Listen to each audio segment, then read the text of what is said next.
Eu teria permanecido na cama naquela manhã se soubesse que uma única xícara de café poderia destruir 65 anos de amor próprio. Eu tinha uma xícara quente nas mãos enquanto me sentava calmamente à mesa do café da manhã na cozinha iluminada da minha filha Lisa. O marido dela gostou da sua cafeteira, que ela acabará de preparar, mas estava forte demais. Presumi que a manhã seria tranquila. Eu acreditava que estava segura. Vovó? Perguntou meu neto Travis, despreocupadamente, como se estivesse pedindo que eu passasse a manteiga. Posso usar seu cartão de crédito de novo? Eu precisava deste item para o meu equipamento de jogos. São só $500. Não hesitei nem um pouco. Apenas disse não. Lisa perdeu a paciência naquele momento. Ela não gritou imediatamente. Começou permitindo que o silêncio mortal nos envolvesse. Então, de repente, sua mão voou em minha direção. Ela não foi tão corajosa assim para me atacar. Mas fez algo pior. Despejou minha caneca de café fumegante diretamente no meu colo. Dei um pulo e ofeguei, fazendo a cerâmica se estilhaçar ao atingir o chão. Molhei a calça do meu pijama fino com o líquido. Minhas coxas doíam. Perdi a dignidade. Lisa permaneceu imóvel. Ela cruzou os braços como se estivesse definindo uma política da empresa, dizendo: se você vai ser egoísta, talvez seja a hora de ir embora. Dê ao Travis o que ele precisa ou procure outro lugar para morar. Mãe, não estamos administrando uma instituição de caridade. Uma organização sem fins lucrativos? O café não estava tão forte quanto o termo. Fiquei parado, de molho, e me queimei. Nos olhamos. E por alguns segundos, acreditei ter sentido um vislumbre de culpa. Não, foi um movimento calculado. Eu estava sendo pesado, medido e considerado inconveniente. R$ 5.000 para uma criança comprar gadgets, repeti, com a voz firme, mas trêmula. Lisa torceu a boca. Não é uma grande preocupação. Você é rico. Desde que papai faleceu, você está guardando tudo. Não faço ideia do porquê de você estar sendo tão desafiador. Eu disse, eu pago as contas desta casa. E nunca pedi que você pagasse pelos meus remédios. Ela revirou os olhos. Você tem sorte de eu ter permitido que você ficasse aqui depois da sua operação. Lembre-se de que você precisava de ajuda até para andar. Eu fui responsável por você a vida toda. E agora é isso. Senti vontade de gritar. Tanto pela traição quanto pela dor. Eles nunca ofereceram ajuda. Estavam se preparando. Havia restrições aos cuidados de Lisa. Não, usando cordas. Primeiro invisíveis, depois apertadas, finalmente parando o fluxo de sangue. E naquele momento, eu entendi. Aquela não era mais minha filha. Não de verdade. Era alguém que me via como uma alavanca, um recurso, uma velha teimosa que já não era mais útil atrás dela. Travis parecia entediado, ainda esperando, ainda guardando o cartão. Minhas mãos tremiam enquanto eu pegava uma toalha de papel e a enxugava nas pernas. Ninguém se moveu para me ajudar. Minha respiração estava curta. Meu coração batia forte nos ouvidos. Lisa cruzou os braços e acrescentou, com o mesmo sorriso cruel: ou você me entrega o cartão ou vai embora daqui até o fim do dia. Lá estava. Não um pedido, uma ameaça. Olhei para o café derramado, acumulando-se ao redor da caneca quebrada. Um dos pedaços havia caído perto do meu pé, um pequeno fragmento irregular com uma estampa floral. Um pedaço de algo que já foi belo, assim como eu. Não discuti. Não chorei. Caminhei lentamente até a pia, lavei as mãos queimadas com água fria e fechei a torneira. Então falei: vou embora antes do pôr do sol. Lisa piscou. Acho que ela esperava mais resistência. Mas o que ela não sabia, e do que eu finalmente me lembrei, foi o seguinte: quietude não significa fraqueza. E algumas dívidas não se pagam com dinheiro, mas com silêncio e determinação. A porta se fechou atrás de mim, e eu estava sozinho no quarto de hóspedes. Minhas pernas ainda ardiam, mas a dor de verdade não era por causa do café. Era por saber que ela falava sério. Ela queria que eu fosse embora. Não porque não tivesse condições de me sustentar, mas porque eu não era mais útil. Sentei-me na beira da cama. Minha cama, aquela em que eu dormia depois da minha cirurgia de substituição do quadril, aquela em que Lisa me aconchegava todas as noites no começo, como se eu ainda fosse sua mãe, não seu fardo. Ela insistiu que eu ficasse com eles, disse que era um arranjo temporário. Eu não discuti. Eu estava grata. Uma gratidão estúpida. Agora eu conseguia ver o que era, uma armadilha. Ela administrava meus remédios, listas de compras e contas de serviços públicos para facilitar. Disse que cuidaria das minhas contas bancárias para que eu pudesse descansar. Disse aos vizinhos que eu estava cansado demais para socializar, quando, na verdade, nem sequer me avisou quando eles apareceram para me procurar. E eu a deixei. Deixei que ela me ajudasse a sair da minha própria independência. Fui lentamente até o armário. Minha mala ainda estava na prateleira de cima, empoeirada, mas intacta. Puxei-a com cuidado, agarrando-me à beirada da cômoda para me equilibrar. Meu quadril doía, mas não me encolhi. Não gemi. A dor era familiar. O que doeu mais foi que ninguém bateu, ninguém veio me ver. Lisa gritou na cozinha alto o suficiente para o quarteirão inteiro ouvir, e Travis me viu estremecer, congelar e procurar as palavras. Mas eles não se importaram. Não o suficiente para me seguir. Não o suficiente para suavizar o golpe. Abri a gaveta de cima e tirei o envelope que havia escondido ali meses atrás. Embaixo dos lençóis extras, cópias da minha certidão de nascimento, cartões do plano de saúde, uma cópia impressa do número de roteamento do meu banco. Eu não sabia exatamente por que os havia escondido na época, mas agora fazia sentido. Uma parte de mim sempre soube que esse momento chegaria. Enquanto fazia as malas, não fiz nenhum som. Nenhum soluço, nenhum murmúrio. Dobrei cada peça de roupa com mãos firmes. Enrolei minha bolsa de joias, apenas peças de fantasia e um anel de pérola do meu falecido marido, mas era meu. Meu. No corredor, ouvi o zumbido baixo da televisão. Liz havia voltado à sua rotina habitual, assistindo a um daqueles programas de reforma de casas que ela sempre dizia que eu não entenderia. Travis provavelmente estava em seu quarto, com fones de ouvido, gastando o dinheiro de outra pessoa online. Fechei o zíper da mala e sentei-me novamente, só por um instante. Meus olhos percorreram o quarto. A foto emoldurada de Lisa e eu em sua formatura ainda estava na cômoda. Ela insistira que eu estivesse naquela foto. Eu parecia orgulhosa nela. Eu não estava orgulhosa agora. Eu estava acordada. A maçaneta girou brevemente. Então parou. Eles me ouviram arrumando as malas. Não se importaram o suficiente para abri-la. Ou talvez estivessem esperando que eu desaparecesse silenciosamente, que não precisassem repetir a mesma coisa. Eles nem me conheciam. Recostei-me, com a mala aos pés, o coração batendo forte como se eu estivesse em um pronto-socorro novamente, esperando por um diagnóstico. Mas eu já tinha um. Eu não estava quebrada. Eu estava descartada. E isso significava que eu estava livre. Peguei meu celular e rolei a tela até encontrar o nome que eu não usava há meses, Gerald M., advogado aposentado, meu vizinho, um antigo amigo. Ainda gentil. Apertei o botão de ligar. Ele atendeu no segundo toque. Ruth, disse ele, está tudo bem? Não, respondi, com a voz firme. Mas vai ficar. Ficou tudo quieto depois que desliguei o telefone com o Gerald. Silêncio demais, aquele tipo de silêncio horrível e zumbido que só existe em casas onde o amor costumava viver. Sentei-me novamente, uma mão apoiada na mala, a outra roçando a borda do criado mudo onde meus óculos de leitura costumavam ficar. Mas eu não lia há semanas. Desde a última vez que me senti como uma pessoa nesta casa em vez de um inventário. Foi então que notei algo. Minha bolsa. Estava mais leve do que o normal.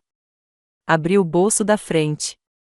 Nenhuma carteira, nenhum cartão de banco, nenhum documento de identidade. Meu coração disparou. Abri o segundo zíper, depois o terceiro. Nada. Meus dedos começaram a tremer quando me sentei na beira da cama e joguei fora o conteúdo: balas de menta soltas, lenços de papel, um batom velho. Nenhum cartão, nenhuma carteira, nada. Eu tinha tudo ontem. Tinha certeza. Usei para comprar minha pomada com receita na farmácia. Lisa tinha me levado e insistiu em segurar minha bolsa enquanto eu andava mais devagar. Achei que ela estava sendo gentil. Não, ela estava criando uma oportunidade. Eu conseguia ouvir a voz dela agora, meses atrás, tão casual na época. Deixa que eu cuido das suas contas, mãe. É mais fácil se tudo passar por uma única conta. Vou configurar os pagamentos automáticos. Você não precisa se preocupar com nada. Concentre-se apenas na sua recuperação, ok? Então eu deixei. Entreguei o acesso, as senhas, as contas. Eu confiava na minha filha.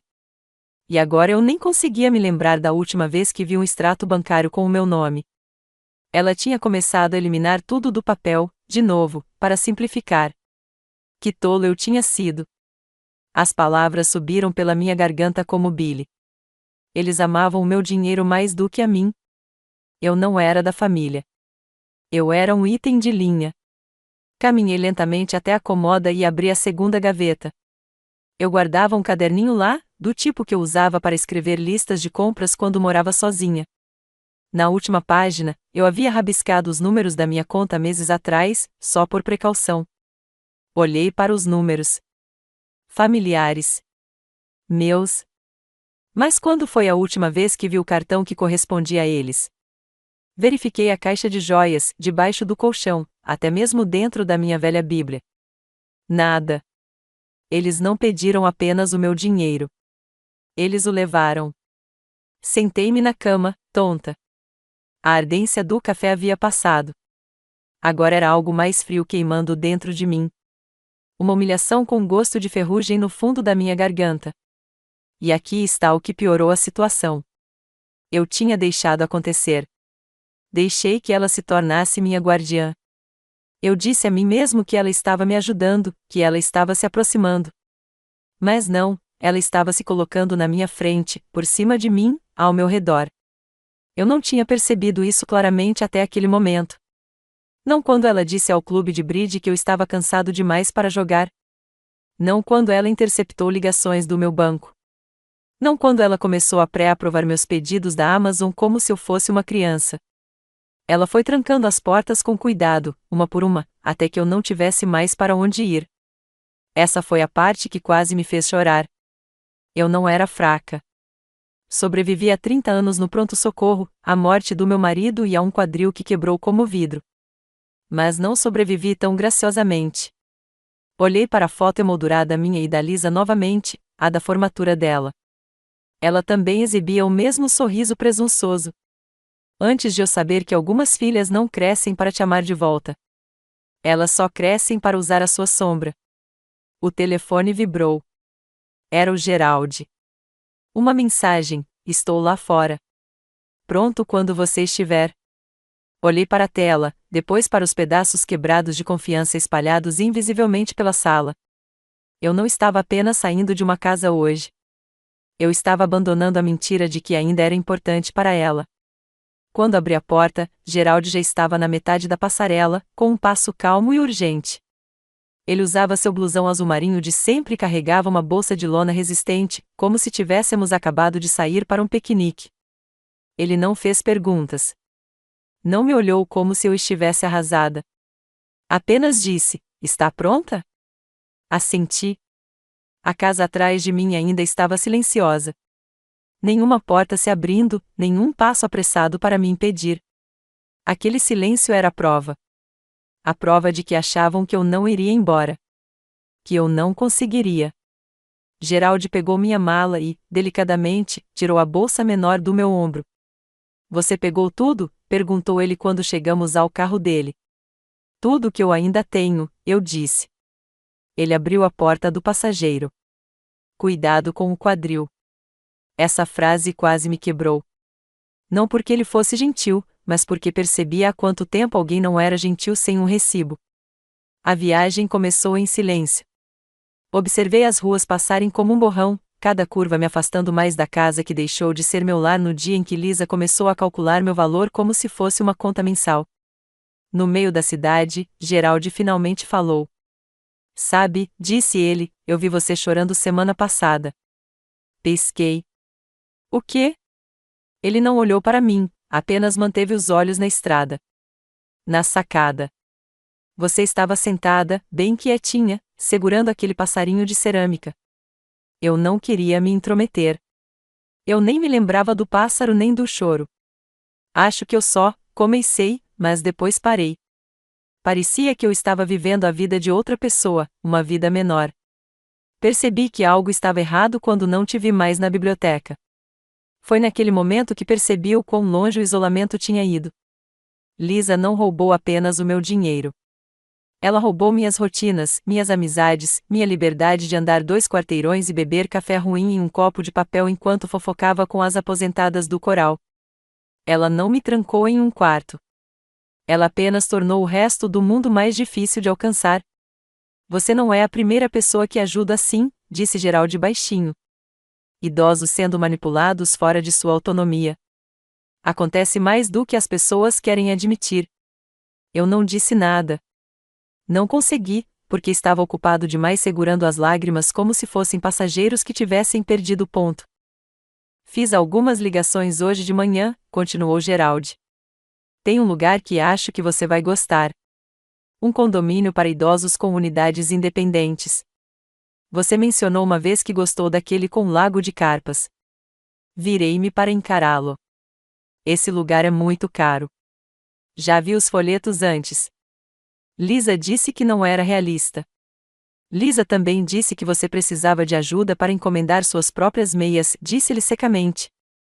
Não dê a ela uma autoridade que ela nunca conquistou. Isso me fez sorrir, de leve. Ele estendeu a mão para o console lateral e tirou um fino envelope pardo. Comece aqui. Só alguns panfletos. Ah, e também falaremos com um agente de proteção financeira. Se o que você está dizendo sobre o cartão desaparecido for verdade, talvez precisemos agir o mais rápido possível. Senti um baque no peito. Não pânico, nem mesmo pavor, apenas o som da verdade chegando onde finalmente merecia. Eu não queria que chegasse a esse ponto, sussurrei. Gerald assentiu, diminuindo a velocidade do carro ao nos aproximarmos de um semáforo. E tenho certeza de que você a amava muito, mas às vezes o amor é apenas o papel que envolve o veneno. Olhei pela janela. Em algum lugar atrás de mim, Lisa talvez tivesse notado que eu tinha sumido. Talvez não. Mas à minha frente, pela primeira vez em muito tempo, vi um portão se abrindo.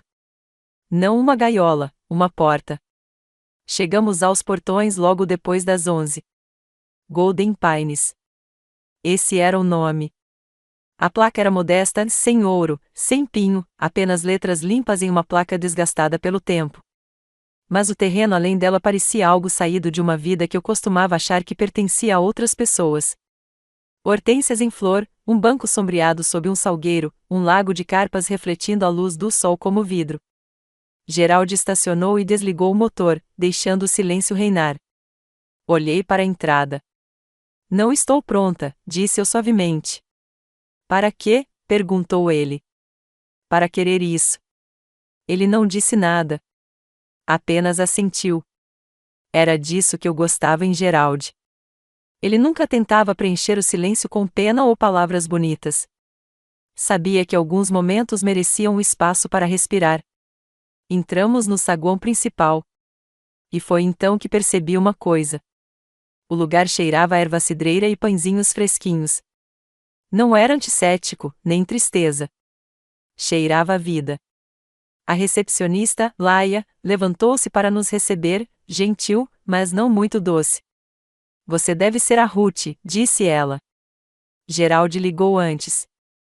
Disse que você viria hoje. Bem-vinda. Quase a corrigi. Visitar parecia tão permanente, mas não o fiz porque algo dentro de mim sussurrava, deixe estar. Primeiro, passeamos pelo pátio. Gerald caminhou lentamente ao meu lado, deixando-me ditar o ritmo. Passamos por uma pequena biblioteca, uma sala de artesanato e até uma aula de yoga para idosos. Observei 2 mulheres mais velhas rindo enquanto se esforçavam para enrolar seus tapetes. E me dei conta. Elas não estavam sendo gerenciadas. Elas estavam vivendo, escolhendo. Todos os cômodos tinham luz do sol. Todos os corredores tinham janelas. Ninguém olhava por cima do ombro de ninguém. Ninguém pedia permissão para sair. Quando chegamos ao lago de Carpas, parei. Os peixes deslizavam sob a superfície, gentis e sem rumo, como se não tivessem nenhum lugar urgente para irem. Eu costumava sentar perto da água assim quando precisava pensar, eu disse. Antes de tudo isso. Você ainda pensa, disse Gerald. Ficamos sentados por um tempo. Eu não falei nada. Eu simplesmente existia. Pela primeira vez em meses, eu não era o problema de ninguém para resolver. Eu não era a dor de cabeça da Lisa. Eu não era a carteira do Travis. Eu era apenas a Ruth. Quando finalmente voltamos para dentro, Laia nos levou a uma sala de chá silenciosa e trouxe uma bandeja, 2 xícaras, um pratinho de biscoitos de limão e um folheto. Nada de insistentes, sem discursos, apenas uma gentil oferenda. Segurei a xícara com as 2 mãos, grata pelo calor, e fiquei olhando para o folheto. Ali, impresso, estava o que Lisa tinha me dito para nem considerar: um estúdio com cozinha compacta e varanda. Mês a mês, sem pressão. Pronto para morar. Não crie muitas expectativas, Lisa disse uma vez. Lugares assim são para aposentados ricos, não para pessoas como você. Li o número novamente. Não era barato, mas não era impossível. Não se eu tivesse o que costumava ter, acesso às minhas próprias contas. Uma voz na minha própria vida. Não sei se consigo pagar isso, disse baixinho, mais para mim do que para qualquer outra pessoa. Gerald tomou um gole de chá. Então vamos descobrir. Mas primeiro, você preenche a papelada. Uma ordem de proteção financeira. Eu ajudo. Aquela palavra atingiu meu peito com força. Proteção. Não porque eu fosse frágil, mas porque eu já tinha parado de fingir que não precisava de proteção da minha própria filha. Olhei para o folheto mais uma vez, depois para Gerald. Ok, eu disse. Vamos começar. E assim, de repente, entrei em um novo capítulo, um cujas fechaduras só eu tinha as chaves. À mesa da cozinha de Gerald, abri todos os documentos que me restavam: cartões de plano de saúde, extratos bancários antigos, uma pasta marcada como a Medicare da qual Lisa certa vez riu por ser tão analógica, e então um bloco de notas fino, amarelo, com marcas de lágrimas nos lugares onde eu havia rabiscado todos os momentos suspeitos de que me lembrava. Sei que é bagunçado, eu disse, mas tentei acompanhar. Gerald ajustou os óculos de leitura. Bagunçado é bom. A verdade geralmente é. Ele folheou as primeiras páginas, assentindo lentamente. Cobranças recorrentes de lojas onde você não compra. Um perfil da Netflix chamado Travmaster. Saques do PayPal às 3 da manhã. Isso é bom. Muito bom. Sentei-me em frente a ele, com as mãos cruzadas e as costas retas. Não me sentia mais pequena, apenas concentrada. Eu tinha algo que eles não esperavam. Provas. O cartão do banco havia desaparecido, mas minha memória, não. E agora que eu olhava para trás com clareza, a imagem começava a ganhar nitidez. Lisa havia assumido o controle sob o disfarce de amor. Mas não era amor, era estratégia. Você tem acesso a uma impressora? Perguntou Gerald. Assenti. No antigo escritório do Cliff, ainda conectado ao velho Dell. Então amanhã vamos escanear estas páginas, disse ele. Vou te conectar a um especialista em abuso financeiro. Eles são discretos. Não se limitam a lidar com estornos bancários, eles montam processos de proteção. Ele fez uma pausa. Mas precisamos agir logo. Assim que Lisa perceber que você não vai voltar, ela pode tentar se adiantar, principalmente se as contas ainda estiverem sob sua supervisão. Eu disse. Pelo menos alguns deles. Mas o título da casa? Minha voz se perdeu. Sim? Gerald olhou para cima. Está no meu nome. Lisa transferiu antes da minha cirurgia. Ela disse que ajudaria com a papelada do hospital. Gerald piscou e se recostou. Você quer dizer a casa em que ela está morando? Sim. Ele soltou um suspiro que soou quase como uma risada. Bem, agora isso muda tudo. Ele se levantou e pegou um pequeno cofre na prateleira atrás dele. Dentro havia um conjunto de formulários de aparência oficial, com abas aparecendo como dentes. Você precisa fazer cópias dos seus documentos. De todas as páginas. Obtenha extratos autenticados. Se puder listar as datas exatas em que Lisa fez os saques, melhor ainda. Assenti, já pegando meu bloco de notas novamente. Minha caligrafia estava trêmula, mas minha memória estava firme. Devo ligar para ela? Perguntei. Avisar que estou entrando com o processo. Não, disse Geraldi com firmeza. Deixa a papelada falar. Ela vai dizer melhor do que você jamais conseguiria. Essa frase ficou comigo. Deixa a papelada falar. Deixei-a carregar todas as palavras que eu queria gritar, mas nunca ousei. Deixei-a testemunhar os anos de apagamento silencioso. O roubo envolto em abraços. O sufocamento disfarçado de cuidado. Deixei-a dizer o que eu não consegui: você tentou me possuir, mas eu guardei os recibos. Naquela noite, examinei cada página. Separei pastas até meia-noite. Minhas costas doíam. Meus olhos ardiam. Mas não parei, porque agora eu tinha um propósito maior do que sobreviver. Agora eu tinha um caso. E, independentemente de se desculparem ou não, o registro permaneceria para os advogados, para os tribunais, para mim. Porque eu finalmente estava colocando tudo no papel. A verdade é que eles nunca pensaram que eu viveria o suficiente para contar. Lisa não sabia que eu ainda tinha escritura. Ela nunca perguntou, nunca pensou em perguntar. Ela simplesmente presumiu que sua tutela temporária da minha vida havia se tornado permanente, como tudo mais que ela silenciosamente reivindicava. Então, quando ela entrou na garagem 2 dias depois e viu um estranho parado em seu jardim da frente com uma prancheta, imagino que pareceu uma falha em seu próprio sistema. A ordem perfeita que ela havia construído, rachaduras se formando. O estranho era uma corretora de imóveis, uma mulher chamada Carla, com quem eu tinha falado ontem mesmo, indicada a mim pelos contatos de Geraldi. Profissional, discreta e não do tipo que fofocava. Lisa saiu do carro, já furiosa. Eu não estava lá. Eu estava exatamente onde precisava estar, 3 cidades adiante, na varanda sombreada do meu apartamento temporário em Golden Pines, um copo de chá gelado em uma mão e um formulário de reavaliação de propriedade atribuído na outra. Geraldi o havia deixado naquela manhã. Eu não precisava estar presente durante a tempestade. Só precisava que a papelada chegasse primeiro. A Lisa me ligou. Claro que ligou. 3 vezes seguidas, direto para a caixa postal. Na 4ª vez, eu atendi. Mãe, que diabos está acontecendo? Tem um corretor aqui dando uma olhada na minha casa. Na sua casa. Tanto faz. Ela disse, você pediu uma avaliação. Esperei um segundo inteiro antes de responder. Correto. Silêncio. Depois, veneno. Você não está falando sério. Estou falando muito sério. Eu praticamente conseguia ouvi-la andando de um lado para o outro. Você nem mora mais aqui. O que é isso? Algum tipo de sentimento de culpa? Você está tentando me envergonhar? Não, eu disse claramente. Estou apenas reivindicando o que sempre foi meu. Esta é a minha casa, ela sibilou. Não, eu disse novamente, calmo e absoluto. É a casa em que você estava ocupando, administrando com um dinheiro que nunca foi seu. Eu deixei você bancar o zelador.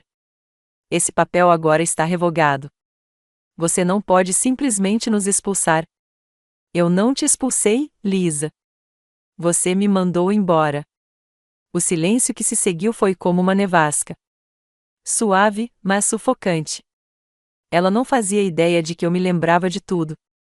De como a escritura tinha sido transferida para o meu nome sob o pretexto de ajudar com a papelada médica. De como eu tinha assinado tudo naquela época sem ler com atenção, confiando nela.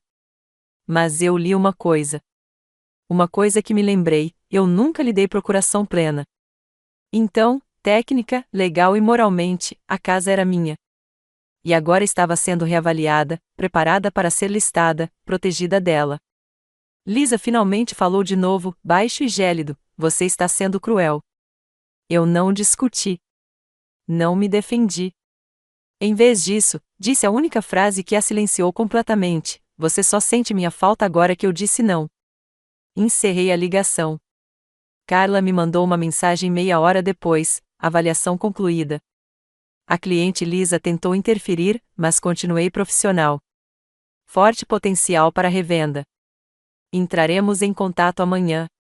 Geraldi também ligou mais tarde. Ela tentou me ligar, disse ele. Deixou uma mensagem de voz cheia de ameaças. Deixe ameaçar, respondi. Porque, pela primeira vez em muito tempo, eu não tinha medo da raiva dela. Eu nem estava com raiva. Não mais. Eu era algo mais assustador. Com certeza. Certeza de que amor sem respeito é apenas posse. Certeza de que família não significa nada quando é construída com base no controle.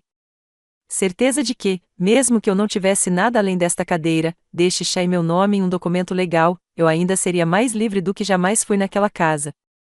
Naquela noite, fui dormir cedo e, pela primeira vez em anos, tranquei a porta. Não porque temesse o que pudesse entrar, mas porque finalmente tinha algo que valia a pena manter fora. As portas da frente do Golden Pine são de vidro, pesadas, mas elegantes. Dá para ver lá fora, mas ninguém entra sem ser convidado.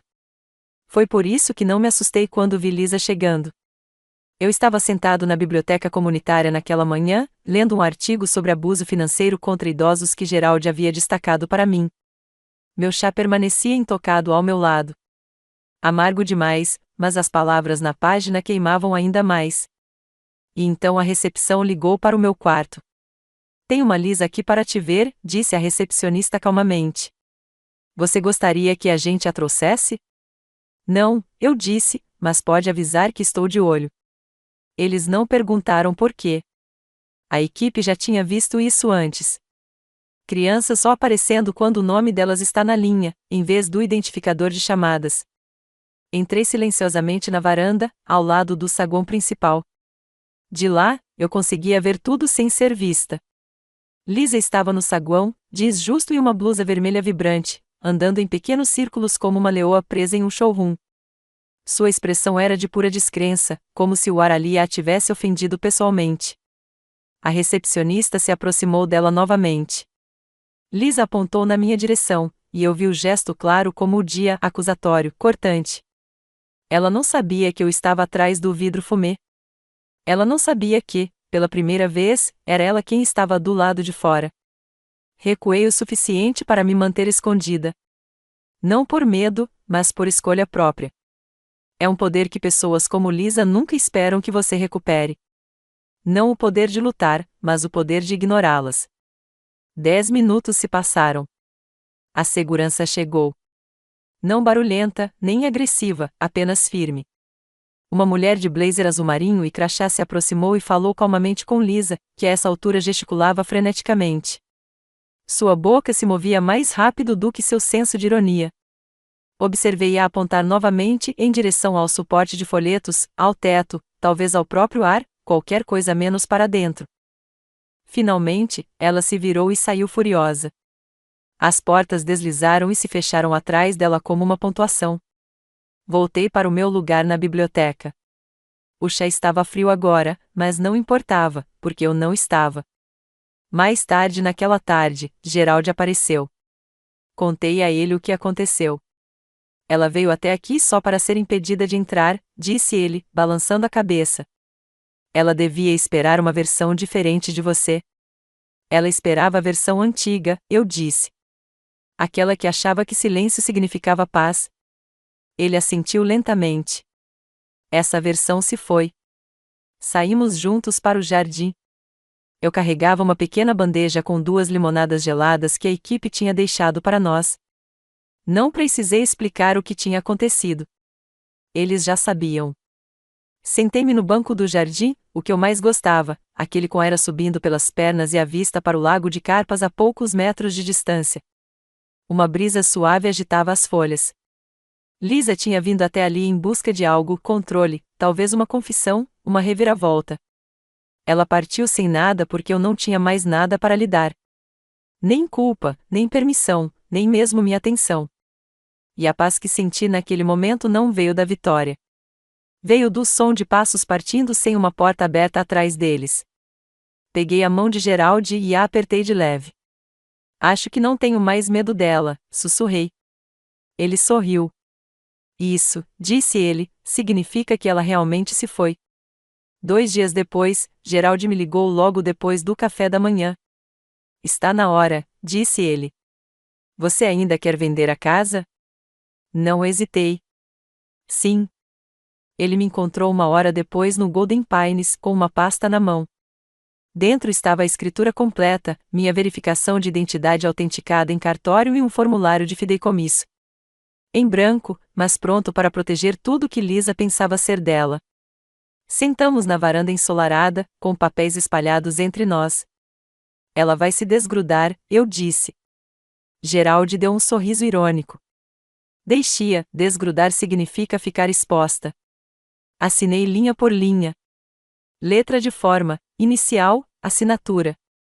Cliff teria me provocado pelo jeito como minha língua ficava um pouco para fora quando eu me concentrava. Mas aquilo não era apenas uma venda. Era uma separação. A casa em que Lisa morava, reivindicava, da qual se gabava, nunca foi dela. Ela pintou as paredes, claro. Comprou um sofá com meu crédito, sim. Trocou as maçanetas, escolheu os azulejos. Mas a estrutura, a fundação, esse era o meu nome. Sempre foi. Entramos com a papelada do fundo discretamente, transferindo a propriedade para o Ruth Langley Irrevocable Living Trust. Não porque eu temesse um processo, mas porque eu queria algo inabalável. Nem mesmo uma filha manipuladora conseguiria invadir aquilo. No dia seguinte, o título mudou. Lisa ainda não saberia, mas a lei saberia. E eu também tinha algo mais acontecendo. Com a ajuda de um especialista em abuso financeiro com quem Gerald me conectou, enviei uma solicitação para congelar todas as transações vinculadas à minha conta bancária original. Qualquer coisa processada nos últimos 6 meses seria sinalizada. A especialista perguntou se eu tinha provas. Tenho 12 páginas, respondi, entregando-lhe o diário documentado com datas, detalhes e retiradas. Ela folheou o diário, erguendo as sobrancelhas a cada página. Você não estava apenas sendo usada, disse ela. Você estava sendo colhida. Não me encolhi porque sabia. E agora, a lei também. Voltei para Golden Pines com uma sensação incomum de leveza. Não alegria, não, ainda não. Mas havia algo como um fôlego no meu peito novamente, como se eu não estivesse segurando tudo só para ser educada. De volta ao meu quarto, peguei o envelope que Clive me deixou no ano anterior à sua morte. Eu nunca o abri. Estava no fundo da minha caixa de recordações, marcado com a letra dele, só quando você estiver cansado de fingir que está bem. Abriu com as mãos trêmulas. Dentro havia uma carta, curta, de apenas algumas linhas. Ruth, se algum dia te fizerem sentir menor do que a mulher com quem me casei, não discuta. Não explique. Simplesmente vá embora. Você não deve a ninguém o direito de apagar sua luz. Use o que é seu e certifique-se de que não possam pegá-lo de novo. Embaixo, havia um cheque, não descontado, de $10.000. Fiquei olhando para ele por um longo tempo. Então ri.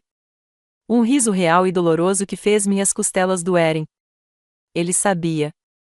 Mesmo naquela época, Cliff sabia que o mundo podia mudar, até mesmo a família. Liguei para o Gerald. Está ocupado? Perguntei. Para você? Nunca. Então vamos vender uma casa, eu disse. E abrir um fundo que eles não podem tocar. Ele fez uma pausa. Está pronto para as consequências? Olhei ao redor do meu quarto.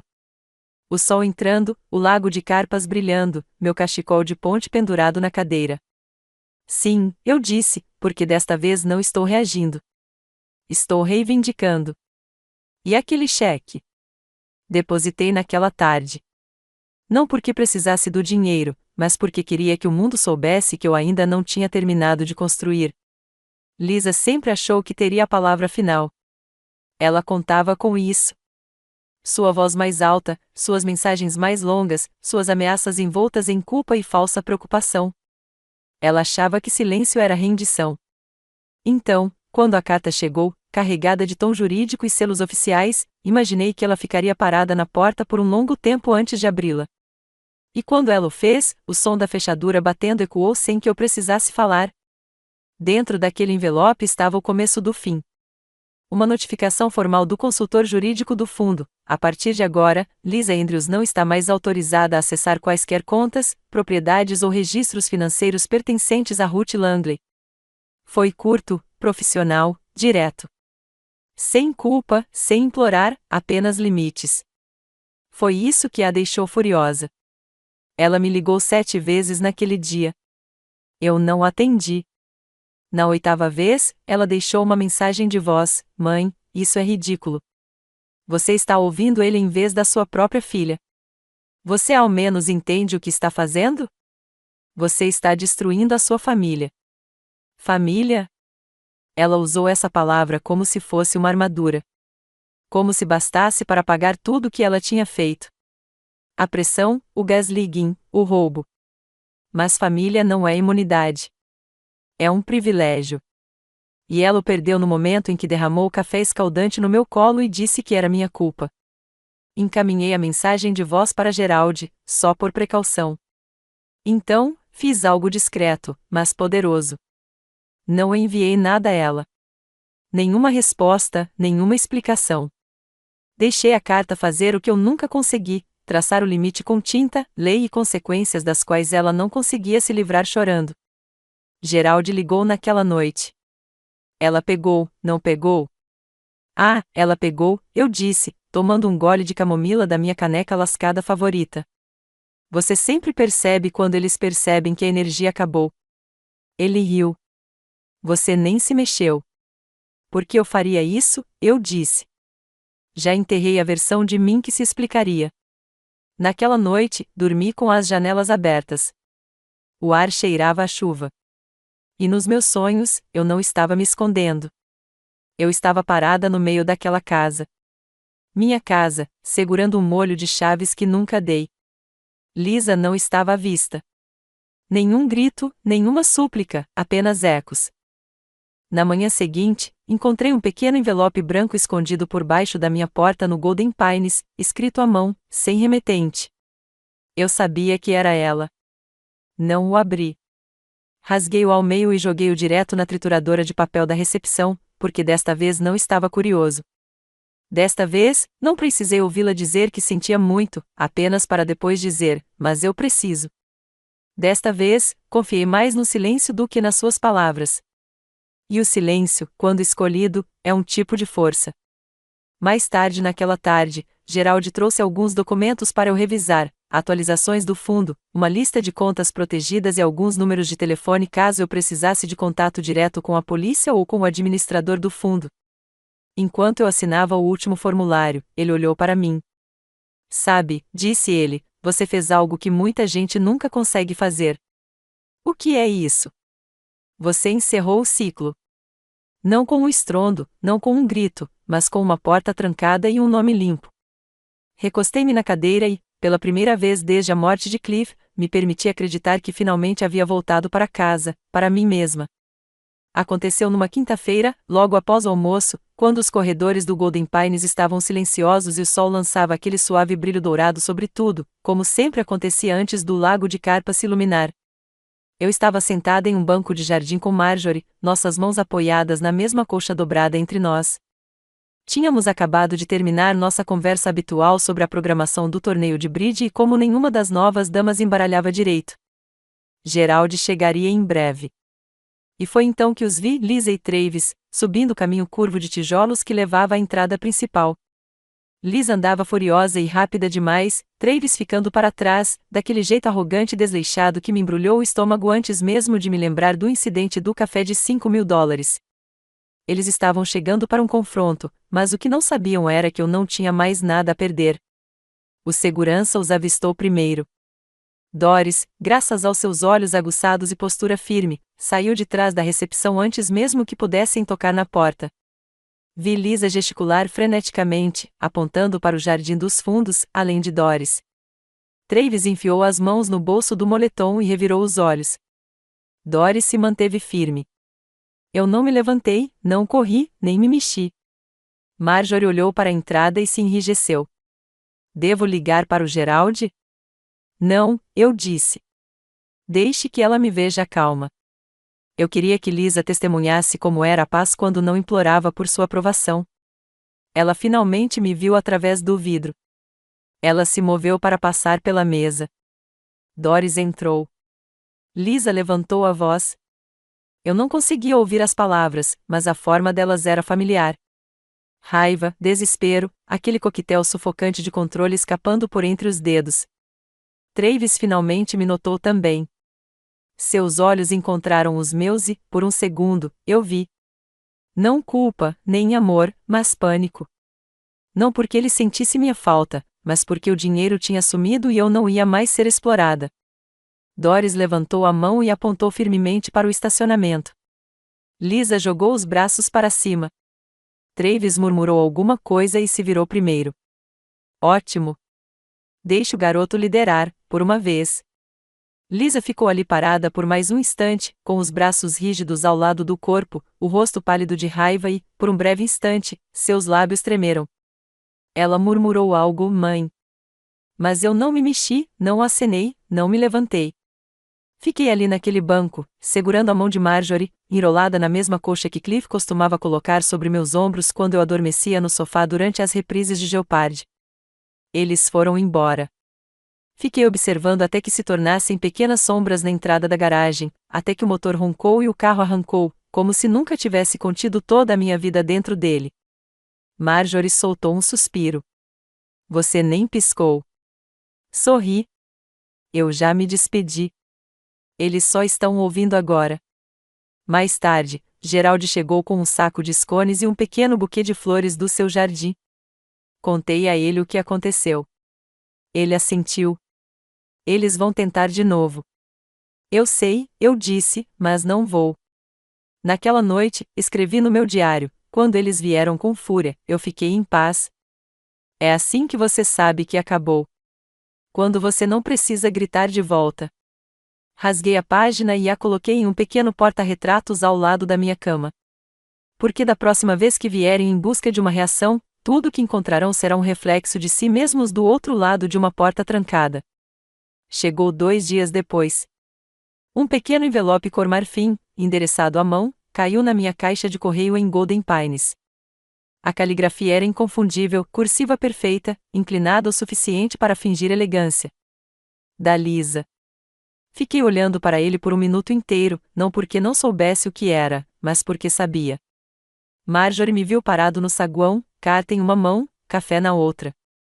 Dela, perguntou. Assenti. Quer que eu abra para você? Não, respondi. Não preciso que mais ninguém veja essa mentira. Não o abri ali. Levei-o para o andar de cima, coloquei-o sobre a pequena escrivaninha onde Cliff costumava sentar e esperei até o sol bater na janela do fundo, como costumava fazer quando eu ajudava com os impostos e com as cartas para os seus companheiros de guerra. Então me sentei, respirei fundo e abri. A primeira palavra, mãe. Não a querida, nem em desculpe, apenas a mãe. Como se ela ainda tivesse esse direito. O primeiro parágrafo era exatamente o que eu esperava. Algumas tentativas hesitantes de arrependimento. Como as coisas saíram do controle. Como ela nunca quis me fazer sentir deixada de lado. Como tudo aconteceu tão rápido. Ela usou a palavra mal-entendido como um curativo. Então veio o verdadeiro motivo pelo qual ela escreveu. Linha 3. Estamos passando por um momento difícil agora. Contas se acumulando. O Travis não se qualificou para o financiamento do carro, afinal. Lá estava, o pedido. Como sempre, o pedido de desculpas era só uma isca. E eu deveria engolir tudo, porque eu costumava engolir. Porque antigamente eu acreditava em segundas chances sem provas. Mas eu não era a mesma mulher que deixaria Lisa reorganizar sua correspondência e chamar isso de gentileza. Eu não era a mulher que abrandava todos os instintos só para manter a paz. Eu tinha feito as pazes com outra coisa agora, o fato de que nem toda filha é uma bênção. Algumas são avisos. A carta terminava com: talvez possamos conversar. Sinto muito a sua falta. Todos nós sentimos. Fechei a página e olhei para o envelope novamente. Era grosso, como se ela tivesse anexado algo extra. Coloquei a mão dentro. Lá estava, um cheque pessoal meu, sacado de uma das contas conjuntas que ela havia aberto só para ajudar a simplificar. Sem dinheiro, levemente rasgado no canto. R$ 3.500. No memorando, conserto de carro. Eu não tinha escrito, mas meu nome estava impresso. Claro como a luz do dia. Ela devia ter guardado ou falsificado, ou ambos. Eu não precisava saber qual. Tudo o que eu sabia era que não era um ramo de oliveira. Era uma isca, pendurada com uma lágrima falsa e uma assinatura familiar. Dobrei o cheque ao meio, depois ao meio novamente, depois de novo, até que ele desapareceu na minha palma como todas as falsas promessas que ela já fizera. Levei-o direto para a trituradora de papel. Nenhuma palavra, nenhum movimento, apenas papel virando pó. Deixei o envelope aberto sobre a minha mesa, ali como uma carcaça, um lembrete de que nem toda carta precisa ser respondida. Quando Geraldo apareceu mais tarde naquela tarde com seu bolo de limão de sempre, ele o viu e ergueu uma sobrancelha. Ela tentou de novo. Entreguei-lhe a outra metade da carta. Ele leu em silêncio e depois devolveu. Ainda acha que você é um alvo? Não mais, eu disse. Naquela noite, não escrevi no diário. Não precisei, porque a frase já estava escrita na minha cabeça, não me importa o que você quis dizer. O que você fez foi o suficiente. A ligação chegou logo depois do amanhecer. Eu tinha acordado cedo, observando as carpas através da névoa da manhã, com uma xícara de água quente em infusão ao meu lado. A voz de Geraldo era calma, mas firme. O fundo sinalizou outro cheque falsificado. Mesma conta, mesma assinatura, mas você não o assinou. Eu sei, eu disse. Ela me enviou um na semana passada. Houve uma pausa. Bem, ele disse, agora o banco também sabe. Acontece que Lisa tentou mais uma vez invadir minhas contas antigas, mas desta vez as travas de proteção do fundo se fecharam, e o banco tinha provas. Saques, assinaturas, e-mails do seu endereço IP, até mesmo uma mensagem de voz que ela deixou para um representante perguntando qual era o saldo da sua mãe. Como se ela ainda tivesse algum direito sobre o meu nome. Ela não foi sutil. Estava desesperada. Geraldo continuou, o especialista em abuso financeiro registrou um boletim de ocorrência na unidade de proteção ao idoso. Está sendo analisado pelos investigadores neste momento. Meu peito não apertou. Ele se expandiu porque eu finalmente sabia que não tinha acabado de escapar. Eu tinha armado a armadilha. Algumas horas depois, 2 policiais à paisana apareceram em Golden Pines. Não para falar com Lisa, mas para uma entrevista discreta comigo. Corteses, gentis. Um deles tomou notas enquanto o outro perguntou sobre meus registros, meu diário, o histórico de saques. Entreguei a eles cópias de tudo. Detalhado, destacado. Eu estava pronto.